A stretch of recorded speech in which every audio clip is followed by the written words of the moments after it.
Okay, so it's recording. So, Okay, so we're going to start with an introduction to the turbine spray system. And the turbine spray system incorporates three main components. You have the turbine, which is your air source right there behind you to your left. And in this case, we're using the ECO-4 by Apollo Sprayers. Then with that, you connect that to your air hose, which is the black hose coming off the front of that. And that then connects that to the spray gun. So Heather's got the hose there, and then the spray gun is the other piece, and that connects then with the quick connect on the end of the hose. So in order to operate that, you pull back on the ring on the quick connect and push it onto the spray gun, and then pull it back just a little bit until you hear it click in place, and that locks the hose then onto the spray gun, just like that. So those are the basic three components. With the turbine system, there's not a whole lot you need to know other than to keep the filters clean. And with most of our systems, you have at least 20 feet or 25 feet of air hose. So you want to make sure you keep that turbine system as far away from your spraying area as possible. It does have quite a bit of air suction, and it will suck in extra overspray or paint or anything like that. So I always try to keep that as far away from my area, and if you're spraying in a booth or something like that, even better. Then now you can put it outside the booth and just run your hose and your gun into the booth. oh, that makes sense. So yeah. This should be that way. Yep, and when we get to spraying, we'll go ahead and move it out. But yeah. Okay. So just to, on a note, we want to make sure that everybody's using the machine and keeping it as far away from that spraying area as possible. So all your basically goes into the spray gun.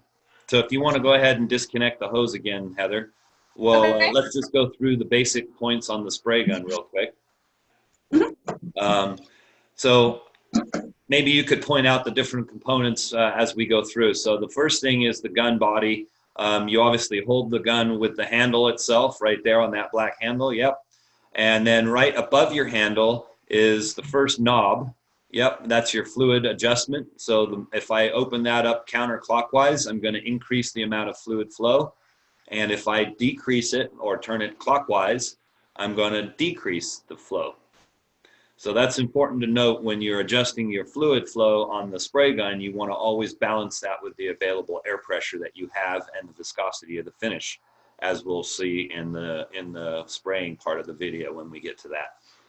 The next knob above the material flow screw, yep, the little black knob there, that's your fan pattern adjustment, and you twist that from side to side, and that turns your fan pattern from an around dot to an elliptical fan, and then adjusts the width of that fan in between. So if you turn it all the way down, I believe to where it's horizontal, it's a little round dot, and you can move the gun. You can actually move it very close and do very fine detail work with that. You can almost even airbrush with the fan pattern in the round pattern with the fluid adjustment turned way down. So then as you open that back up to the vertical position, then now that increases the width of the fan, turning it back into an elliptical fan. The next component on the gun that you're going to want to familiarize yourself with is going to be the cup. And that's where the paint goes. And to remove the cup, in this case, we've got a 1-quart cup, but you can also get an 8-ounce cup for this same spray gun. And Heather, yeah, I think you've got it back there. Yep. Yep, so, I'll open it so they can see it. Okay. So that's a whole different cup assembly, and we can go over in a few minutes here how to change that out. But that's the 8-ounce airbrush cup there, and then the 1-quart cup that's on the gun. So if you're doing larger jobs, then having the 1-quart cup is nice. But if you've never used HVLP before, you'll be really amazed at how much or how little overspray there is with this technology, and how much paint or how much of your project you can actually spray with such a little amount of paint. And so I have a feeling that a lot of your followers and people that are in that are spraying the Dixie Belle paints and doing the artistic painting are going to be using the smaller cup, just because it's lighter weight, and most of the time it's probably going to fit and be able to spray with the quantity of material that you want to. So it's a little nicer. So let's go back and we'll talk quickly about the quart cup, and then I can show you how, if you want to, how to adjust that into the 8-ounce cup and put that on the spray gun. Okay. Okay. So to remove the metal cup, you've got the lever on the top of the cup lid there. We're going to slide that over toward you, Heather. So that would be to your left, I guess. Yep. And then you just twist the cup slightly, and then it'll drop right off. So the cup hangs on the little hooks that are on here. So here's my gun here. I don't know if you can see. So the gun hangs on these hooks right here, and on these pins right here. So that's how the gun connects together. Yep.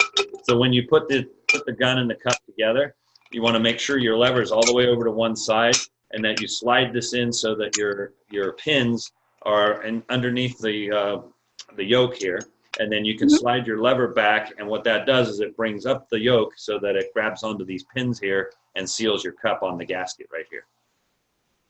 Okay. Awesome. All right. That's easy enough. So do you have your handy dandy gun wrench? Because that's the other tool that's we want to familiarize everybody with. So the little multi-tool here will help you to remove your nozzle and a few of the other parts on the spray gun, including the cup assembly. So the first, so we'll just go over real quick on how to remove your cup assembly.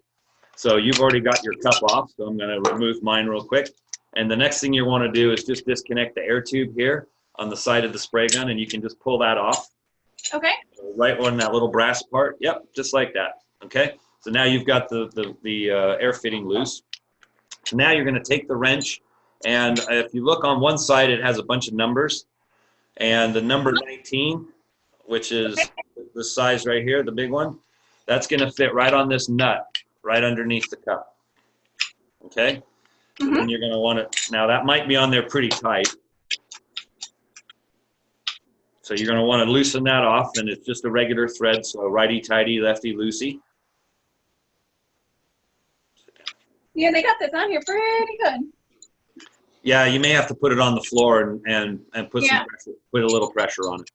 Sometimes when they're brand new from the factory, the guys are a little stronger than they realize.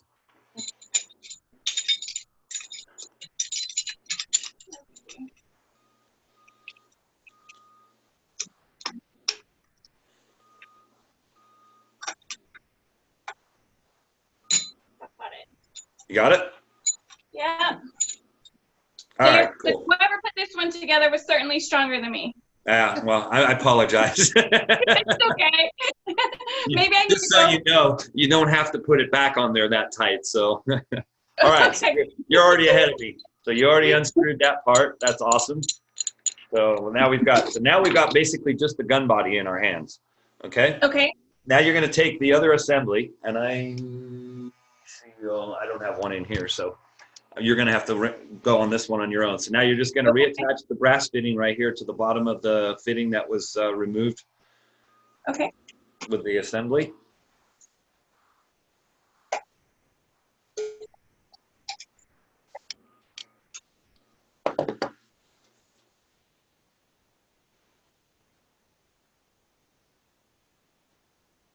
Okay. Oh, wait, no. So go ahead and tighten, before you start aligning everything up, go ahead and tighten the brass fitting first with the wrench. And then once just the brass part. So you can put the same 19 millimeter wrench will fit on that brass part as well. Okay. So it's on. Okay. And now you should be able to swivel the cup a little bit. So if you turn the chrome part, okay, so now swivel the tube so that it's around on the other side. This side or the other? Yeah, no, you want the tube lined up with the side that you have this little brass fitting on. So you've got it on the correct side right there. Okay. And you want to kind of line the tube up so that it's so if you're looking at the gun, it's at about 9 o'clock. So that little tube's coming out of the cup at about 9 o'clock. So like here? Yeah, so if you're looking at the gun, like I am, straight from the bottom of the gun, and now you've got the cup on one side. Okay. You want the tube on your left side so that you have it lined up with the brass fitting on the side of the gun. All right, hold on. I think I did it. Yeah, you Like got that? it. You got it backwards. Yeah, flip it around more. There you go. Okay. Yeah, you want it off to the side on your So if you're holding the gun in your right hand, you want to have the hose on your left side. Okay. Okay. All right. So once you've got that, then go ahead and tighten it. Tighten up the little brass, the chrome nut on the. Yep. And Okay. make sure that tube stays aligned. And then if you grab your wrench again and the hole that says 16 on it should tighten up that little. Yep. Yep. So that should line up, and now you should be able to tighten the chrome nut. And that's going to tighten down your cup assembly. Okay. All right. And then the last thing is to reconnect your air tube to the little brass nipple on here on the side of the gun. And on this one, on our tubes, they're a little bit tighter, so they're going to be a little more fiddly to push that on, but it will go on. Sometimes if they're a little, if the tube gets cold, particularly if it's been stored in your garage or something and it's gotten down close to freezing or something at night, the tube can get a little bit stiff. So what I would do is just maybe heat it up a little bit, either with some warm water or something like that, and then it'll push right on. Okay, and I have to go all the way up to the second? No, you can just push it on the first barb is fine. It doesn't have to go all the way up. There's not a lot of pressure on these guns, and so you don't need to push the hose on all the way. In fact, if you push it on all the way, it'll just make it harder to get it off. So I just push it onto the first nipple. Okay. All right, and that's pretty much it. So you got the gun set up. You may want to twist your tube around just so that it's pointing out towards the front of the gun a little bit more. It's kind of how it was on the other side here. So you want it just so that it kind of bowed out. Yeah. So you probably could shorten the tube as well, because we make that tube for a couple of different spray gun models that we make. So we have varying sizes. So when you get some time, you may want to just trim some of the tube off on either end of it, just so that it fits a little neater. Because you'll notice that if the one, the one that came on the quart cup is a little bit shorter. So you may want to just cut it down to about the same size. That way you don't have it all bowing out like I see on yours is right now. Okay. So sometimes that can get in your way. But essentially it's going to function fine just the way it is. Okay. All right, so now that we've gone ahead and replaced the cup, obviously switching them back and forth, it's the same process. Disconnect the tube, undo the nut, and you're ready to go. Yep. So now you've got the cup off, and the cup is good. You can put solvent materials, water-based materials in that cup, and it's good with acetone and all kinds of stuff. So it's impervious to lacquer thinner, and so you won't have a problem any kinds of materials you want to spray with that plastic cup. It's a really nice, good quality cup. Okay. Yep. So the next thing we're going to talk about is the front of the spray gun, and in the front of the gun we have what we call the air cap, which is this funny looking thing here with the ears on it, and you can rotate the air cap. What the air cap does is it takes the stream of material and it squashes it into a pancake so that you end up with that fan pattern. So if you look, and I don't know how well this is going to come out on the camera here, but if you look on here, you've got some really tiny little holes that are inside these in the ears of the air cap. And those holes basically are what's squashing the stream of fluid that comes out of the nozzle. And I'll show you the nozzle here in a minute when we remove the air cap. And this is how the spray gun operates. So the gun, when you pull the trigger, it releases a straight stream of material through the nozzle. And then the air cap, or the air from the machine, actually squashes that down into a fan pattern, and that's what creates your fan pattern. Okay? So it's these little holes here. So when I have when I have the ears of the air cap in the horizontal position, I'm squashing my fan pattern into a vertical fan. And when I rotate that to the vertical position, I'm now squashing that into a horizontal fan. So I'm going to use the vertical position or the horizontal fan to go up and down. So if I was spraying, say, a vertical door or something like that, I can go up and down from top to bottom, doing it with the cap in the vertical position. Or if I wanted to do that same door going side to side, I can now rotate the cap into the horizontal position which gives me a vertical fan pattern, and now I would go from side to side. Does that make sense? Yep, and then basically however, I'm trying to think of how to say it, but now that it's laying this way, it's showing me which way to go. So if I switch it and now it's kind of going this way, I go up and down. Okay. A quick way to remember it, right? Very nice. Yeah. All the years I've been doing that, I'd never even thought about that, but that's absolutely the case. So yeah, your horizontal is basically showing you go to side, and your vertical is showing you go up and down. Perfect. Yeah. Yeah. That's really good. I know it's a much less technical way to remember it, but simpler. No, and that's great, right? I mean, that's what we need to do. We need to be able to remember these things, and it's not like you're using the system every day, so you're going to be familiar with it. So you're going to use it, once or so a week or so, and the more often you do it, obviously, the more familiar you become with it. But the less often, obviously, then you've got to kind of refresh yourself. So having these little ways to remember things is good. Okay. So the next time, what I want to do next is I want to go ahead and remove the air cap so we can just show everybody what the nozzle looks like. So we'll take off the air cap, which is just undoing the ring in the front. And that gives us these two parts, basically. So that's the air cap that we just took off. And then the air cap ring, which basically just holds the air cap in place. And once I've removed that, now we have the front of the spray gun. Okay? And this stainless steel part here in the middle of the spray gun is your nozzle. So all of the all of the holes around the outside of this in this aluminum part are all where the air comes. So the air comes up through the bottom of the handle here from your hose, up through the body of the spray gun, up through the top over here, and then down through the middle part of the chamber here. And then it's divided into all of these holes that go around here. And that's what divides your hole, the air pattern, into the air cap itself. And so these holes will line up with the holes in the back of the air cap. I can show you that right there. And that's what determines how we get the fan pattern. So on the back of the cap, we've got these two holes here, which are feeding the air to the ears. And then we have the center hole. If we want to reduce the size of the fan pattern, what we do is by turning that knob in the back of the gun, we reduce the amount of air that's going to these side holes, and that makes the fan pattern get smaller. If we want to increase it, we increase the air going to the side holes, and that makes it going bigger. So it's pretty simple.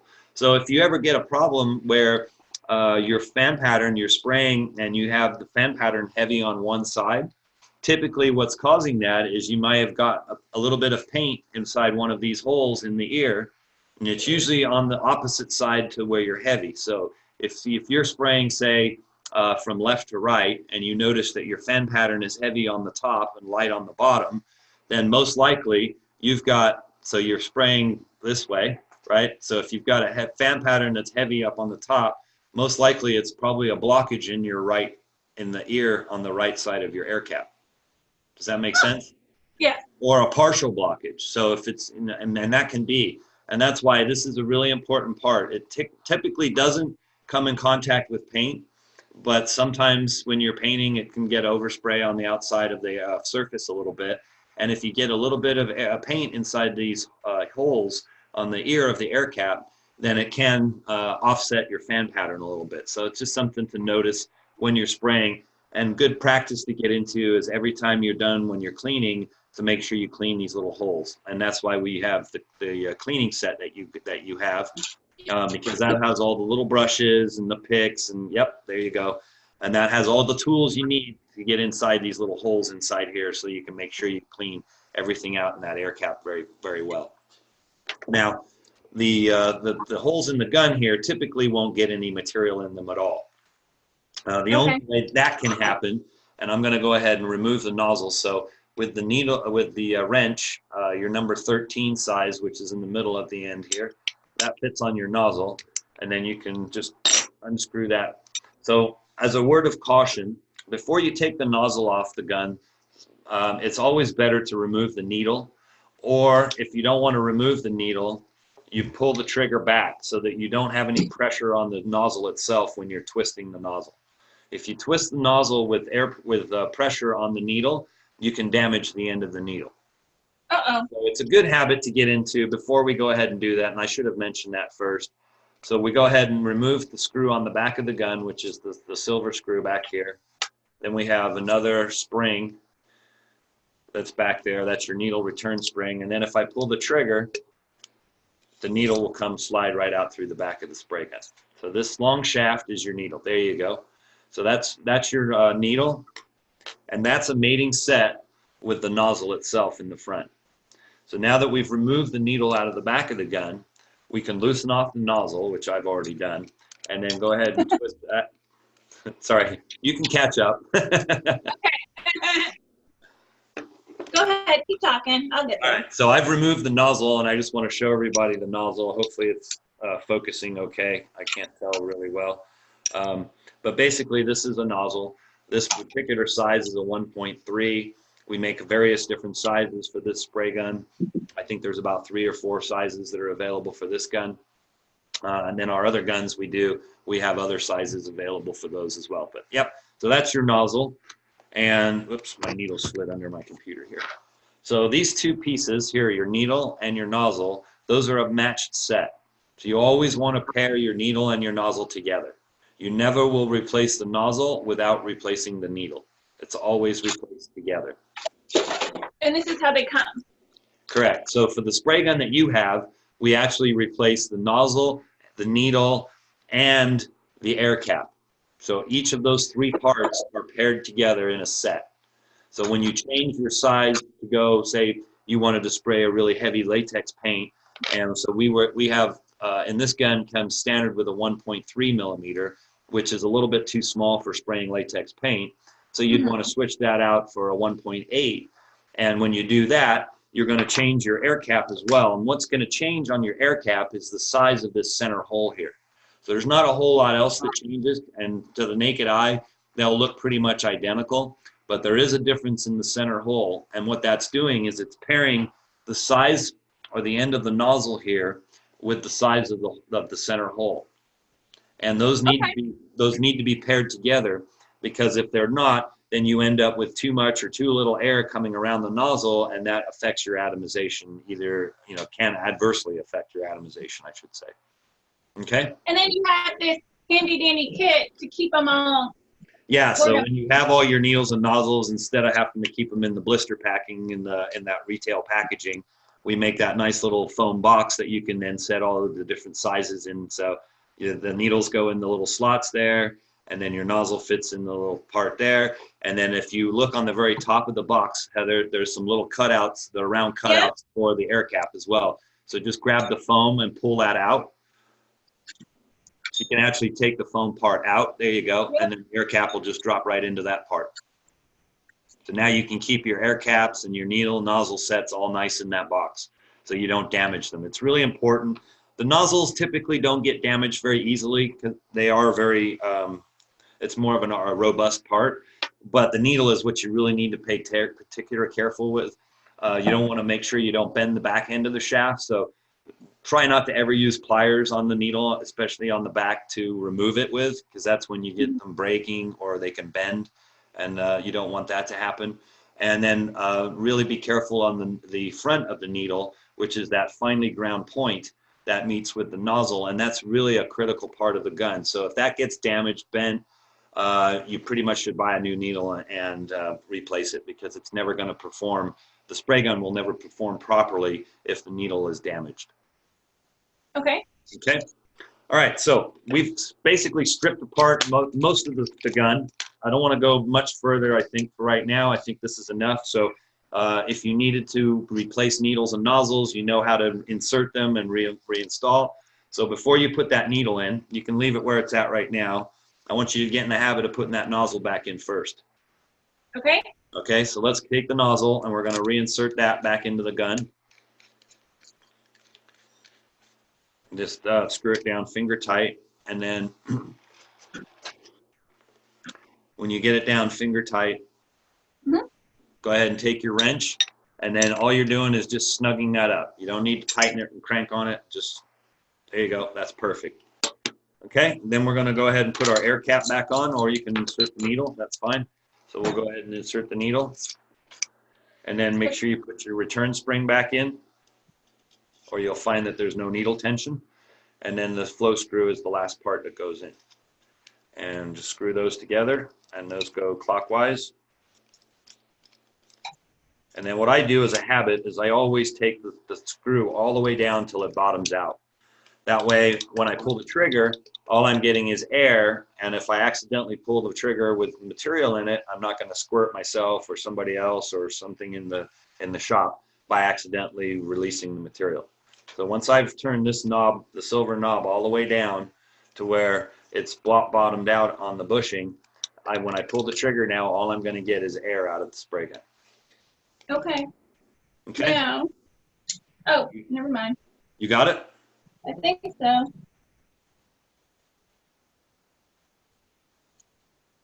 The hardest part of this whole process is getting this little screw to find the start threads with the tension on the spring. It's a little bit Okay. fiddly. Got it. You got it? All right, cool. Mm-hmm. So just take that all the way down till it bottoms out, till it stops. Stop. Okay, so that's going to basically, now when you pull the trigger, all you're doing is releasing air and nothing's going to come out of the nozzle. And that gives you the 0 point, which is where we want to start with adjusting the gun.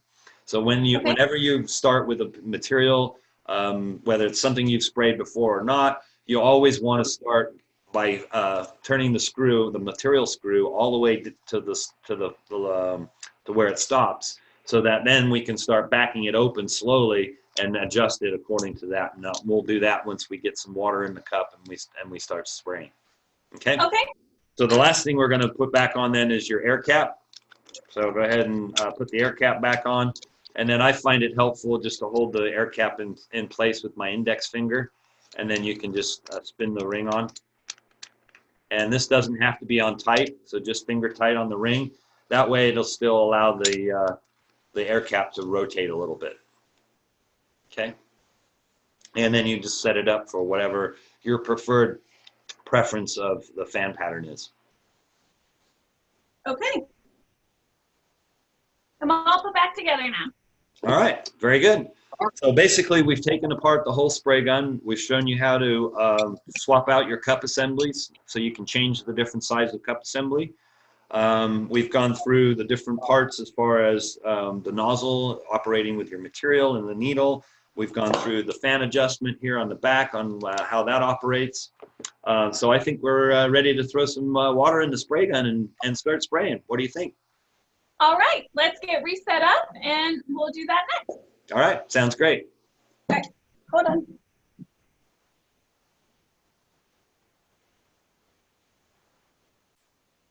All right, we're recording, and we're gonna spray. Okay, so we're gonna start with the gun, the flow screw. That's the silver knob, and I want you to turn that all the way back down to the 0 position, till it stops. Okay, so now we've got no paint coming out of the gun. So as a rule of thumb, the thinner the material, the less material, I should say, the less you're going to have to undo the screw. Okay, the heavier the material, generally, the more you undo the screw. The more you undo the screw, the more fluid you're going to release out of the nozzle. Okay, so with water, it's very thin, and with the size of the nozzle being a 1.3 that we have in here, ideally, if we wanted to spray water properly, we'd probably be using about a 1 millimeter or even a 0.8 millimeter nozzle size, which would finally atomize the water and give us a little more control. But for this, we're just trying to learn technique on how the fan pattern works and how to adjust your fluid flow so that you don't have runs and sags and so forth when you're painting. So what we're going to do is we're going to start with just about a quarter turn of the material. So I believe you said the knob was at about 3 o'clock on your gun. So you're going to rotate that around to just maybe about 11 o'clock. Go a little bit more than a quarter of a turn. Okay. We're going to start there. Then we've got the black knob on the top of the gun right here. Yep, we've got that in the full wide open fan position. So we're going to start there, and then we'll adjust the fan down and show you how to do that. Okay? Okay. So let's go ahead and turn the turbine on real quick, and then go ahead and give me one pass, 4 inches.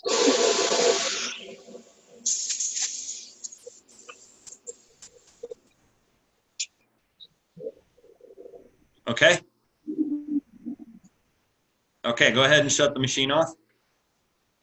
Okay, it's off. All right, so you notice on there, how wide is your fan pattern? I can't see it real great. From like here to here. Oh, wow. Okay, so the next It's thing pretty we're going to big. want to, yep, so we've got a really big fan pattern. So first thing we're going to do is, chances are most of the time you're never going to want anything that large anyway. So we're going to take the knob here and we're going to rotate it, and let's rotate it to about the 2 o'clock position.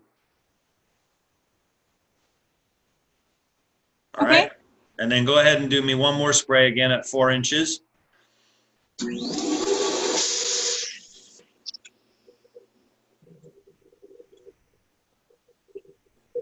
Okay. Okay. Let's And go that's ahead. about from here to here. Yeah, so you see what happened, right? So we turned the fan pattern way down from that really big sort of 12-inch wide fan pattern.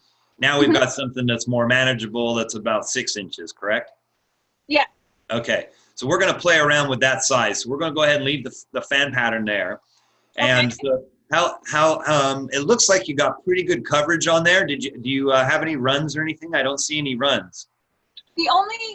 I did really well. The only spot I had a little too much is I went at the start and stop in the same spot, and I think I left it there too long. And Okay. I have one done. So that's a good point that you bring that up, because it's something that's important when you're actually spraying a project rather than just playing around on a piece of cardboard. You actually want to start pulling the trigger off the piece. So you're actually spraying the floor or the wall of your booth or something like that first. And then you start moving the gun across in a uniform, even speed, and then you release the trigger at the end of the part. So you're never pulling and starting or stopping the fan pattern on the project or on the piece that you're spraying itself. Does that make sense? Because Yes. if Now, you do, you'll have exactly what you just had happen there at the end of the cardboard. Yep, that'll happen on your piece, and then you'll end up with a big heavy spot down on the edges of all your pieces, and that's not going to be nice. So you always want to pull the trigger off the piece, move it all the way across, and when you move it across, it's really important that you maintain the same distance. So we were using 4 inches right now, which typically is a pretty good distance for most HVLP turbine systems. You don't want to have the spray gun back more than about 4 to 6 inches at the most, and that's going to give you your big wide fan patterns as well.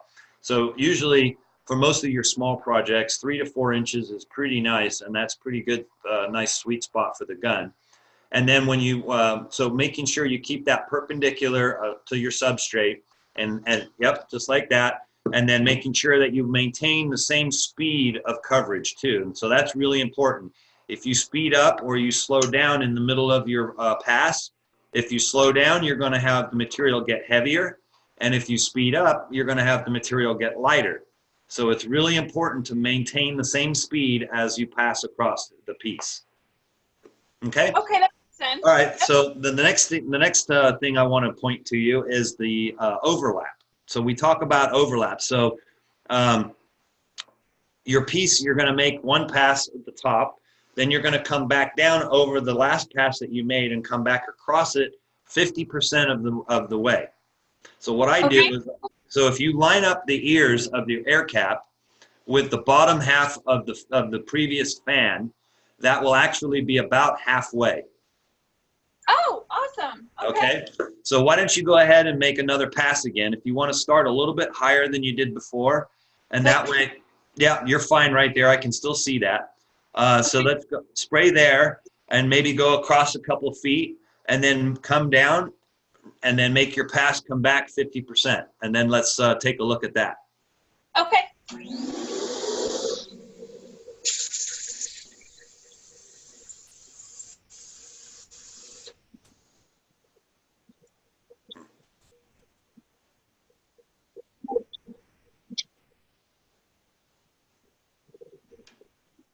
All right. I paused for too long over here, but I know I did because I got hung up on my cord.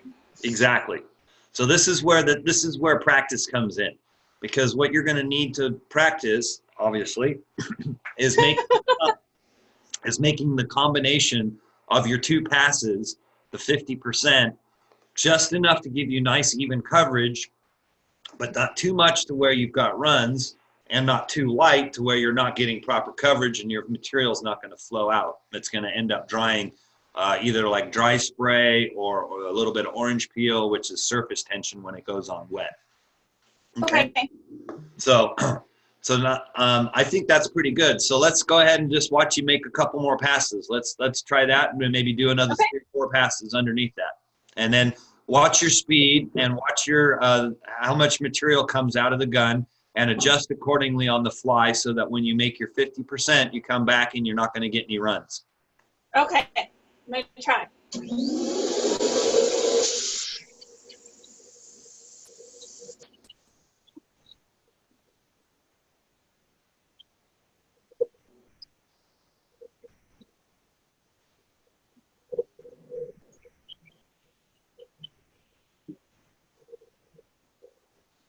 All right, I think I did a little better.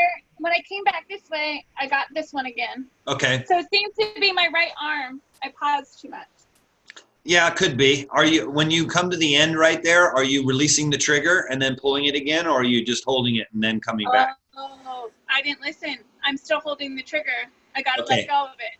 So it's not going to be as big a problem when you are actually spraying a project, because if you hold the trigger open, which a lot of guys do, you know, as a bad habit, really, that's not a good habit to be in.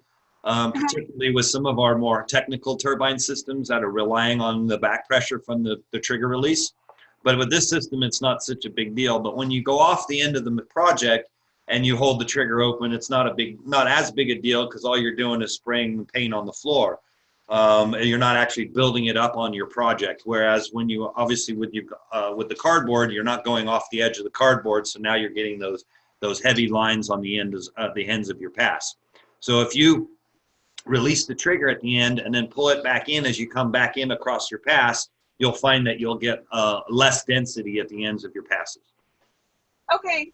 All right. Can you see from here to here? Yes, I can. All right, I'll try that now. Here. Perfect.